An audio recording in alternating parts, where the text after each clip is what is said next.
Votre journal de la fin de journée, c'est Europe Soir. Laurent Bazin. L'invité d'Europe 1 Soir, c'est Sandrine Meurck. Bonsoir à vous. Bonsoir. Vous êtes députée LREM de Haute-Garonne. Vous n'allez pas forcément aimer le mot que je vais prononcer, mais on vous présente parfois comme une des frondeuses de la loi Asile et Immigration. On va en parler ensemble, bien sûr, de ce mot. L'examen du texte commence ce soir. Ça coince pour une partie de la majorité. À l'heure où nous parlons, d'abord, est-ce que vous voterez cette loi Collomb ?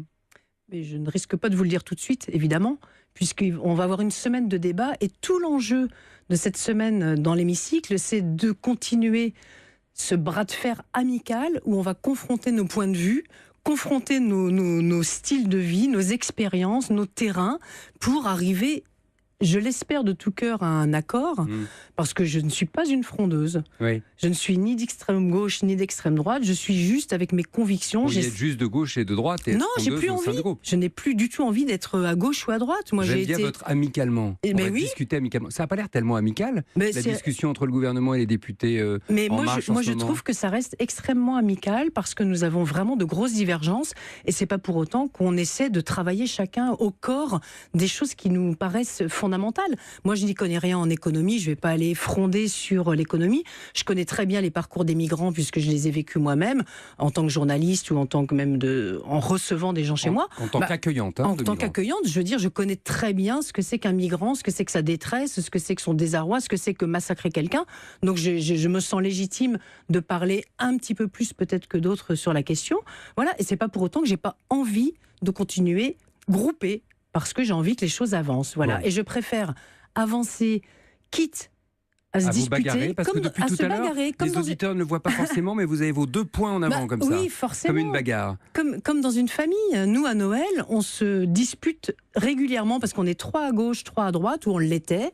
Et ben, ça ne nous empêche pas de nous aimer très fraternellement et de réussir à tout partager, y compris nos enfants. Même après Pâques, on se fâche, visiblement. Je suis prêt à casser des œufs s'il le faut. Vous aurez dit mardi dernier le patron du groupe, Richard Ferrand. Moi, je suis arrivé en retard comme d'habitude, donc je ne l'ai pas entendu. Donc je ne me suis pas senti concernée. Je pense simplement... Mais il y a une pression, non ? Il y a une pression forcément, puisque les gens... Pas seulement amicale, vigoureuse. Vigoureuse, pour vous faire voter. Comme tout chef de groupe.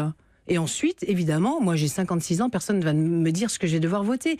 Et les gens sont donc, dans cette configuration-là. Donc si vous décidez de voter non, vous voterez non. Mais bien sûr. Donc vous êtes prête à ça, vous êtes prête à aller jusque-là. Non, mais c'est ma question. Oui, vous êtes prête à aller jusque-là. Bien sûr. C'est-à-dire jusqu'à l'exclusion du groupe, puisque c'est ça la menace qui est agitée. Jusqu'à l'exclusion du groupe, si ça devait être la punition. Mais je continue à vous dire que ce n'est absolument pas mon but. Mon but, c'est qu'on arrive dans la concertation et en sortant un petit peu de ces guéguerres journalistiques et politiques où on est toujours à l'opposé dès qu'on émet une critique, non, on discute, on avance. C'est ce qu'on a fait chez Gérard Collomb.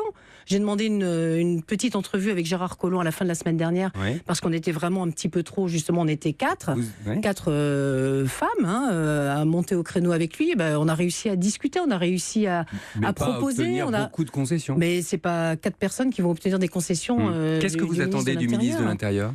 J'attends qu'il soit absolument ancré dans l'idée qu'on n'est pas dans la répression, qu'on est dans la construction, qu'on peut construire un droit d'asile, même si je le rejoins sur certaines de ses positions à lui, c'est-à-dire de devoir gérer ce droit d'asile et la migration. On a bien compris qu'il y avait quand même 2 thèmes qui n'avaient rien à voir l'un avec l'autre, mais qui se mélangeaient allègrement aujourd'hui, et dans les structures, et dans les associations, et partout. Donc voilà, on essaie simplement, je vais vous dire ce qui m'intéresse, moi. Ce qui m'intéresse, c'est le fait que... il y a eu une négociation quand même, et ça c'est pas de mon fait, c'est le fait du groupe. Donc le délai de rétention a été ramené à 90 jours par rapport à ce qui avait été prévu au départ à 135 jours. Bon, ça quelque part c'est seulement doublé, il devait être triplé. Voilà, exactement. Ça, c'est une des réussites de ceux qui se sont empoignés de cette négociation. Ensuite, il y a encore des points en discussion sur lesquels on va peser, je pense. Qu'est-ce que vous voulez obtenir ? Qu'est-ce qui vous fera voter cette loi ? Par exemple, l'apprentissage du français, c'est le premier pas dans la vie du citoyen, c'est pas rien. Il faut qu'on puisse mettre le paquet pour que cette... C'est pas le cas aujourd'hui. C'est pas le cas aujourd'hui. Et puis, de toute façon, personne n'a les moyens de donner des cours de français à la hauteur de ce qu'il faudrait faire pour qu'on soit dans une inclusion et non pas dans une exclusion systématique dès qu'on parle du migrant, quoi. Donc, il y a déjà ça. Il y a le droit au travail à partir de 6 mois pour qu'on ne reste pas ni dans le travail au noir, ni dans la misère. Ça aussi, ce sont des points, justement, délicats sur lesquels il faut arriver. Après... moi, ce qui me déplaît, ce qui ne me convient pas, moi, c'est que la réduction des délais donc de dépôt de la demande d'asile, je trouve qu'elle pose un vrai problème de 120 jours à 90 jours parce qu'on est avec des parcours de gens extrêmement compliqués. Moi, j'étais dans les camps de réfugiés au Kurdistan, j'étais au Burundi, au Rwanda, enfin, je veux dire, j'ai vu ce que c'était qu'être un réfugié. Je veux dire, c'est pas, on n'arrive pas indemne. Donc il faut le temps ensuite de comprendre ce que veut dire un papier en français, une administration française. Il faut comprendre, il faut se restructurer, il faut se relancer.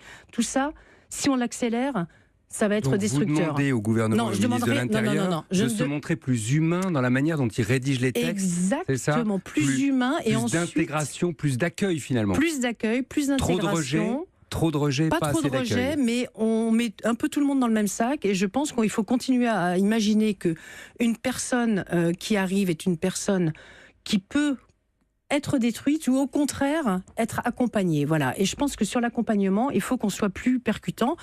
Même si je pense que effectivement le système est un peu à bout de souffle et que les associations n'en peuvent plus de ne pas pouvoir accueillir comme il le faut les réfugiés et les droits d'asile. Dernière question, à combien estimez-vous vos chances de faire bouger Gérard Collomb sur ce dossier, compte tenu du fait qu'il n'a pas bougé dans les négociations et dans les commissions jusqu'à maintenant, le travail parlementaire qui a été fait? Gérard Collomb nous l'a déjà dit, effectivement, il nous dit que c'est un homme de conviction et qu'il travaille en fonction de ce qu'il a vécu à Lyon, je veux dire.